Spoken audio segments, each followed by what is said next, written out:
तो 14 साल का वनवास काट करके जब राम जी आए, सीता जी आई, तो जलसा हुआ। जलसे में फूल माला लेकर के तनवीर जकी जैसे लोग बैठ गए, लक्ष्मण जी एक तरफ बैठ गए। अब कहा गया माला इधर बढ़ाइए, तो जलसा के लोगों ने कहा, लक्ष्मण जी के हाथ में माला दे करके कहा ये माला लो, और तुम्हारी जो भाभी सीता जी पर्दे के पीछे बैठी हुई है उसके गले में जाकर के माला पहना करके आओ।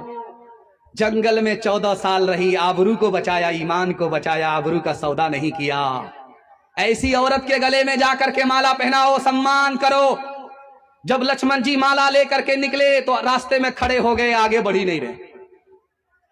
तो नाजिम ने कहा, अरे क्या हुआ? माला हाथ में, भाभी के गले में डालो।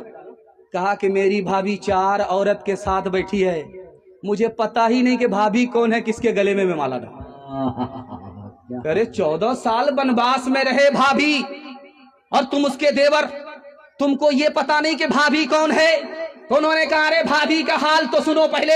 वो पर्दे के अंदर रहती थी, पर्दे से बाहर नहीं निकलती थी। जब वो निकलती थी तो घूंघट डाल देती थी। मैंने उसके पैर को चलते हुए देखा है, चेहरा नहीं देखा, इसलिए मैं पहचानता ही नहीं कि मेरी भाभी कौन है।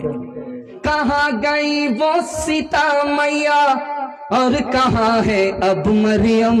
भारतवर्ष में जिनके चरित्र पे गर्व किया करते थे हम, जो अपनी इतिहास भुला दे, आग लगे उस फैशन में, आग लगे उस फैशन में। हिंदुस्तान का चेहरा देखो सच्चाई के दर्पण में, हिंदुस्तान का चेहरा देखो सच्चाई के दर्पण में। अमन की देवी तड़प रही है गांधी जी के आंगन में, गांधी जी के आंगन में।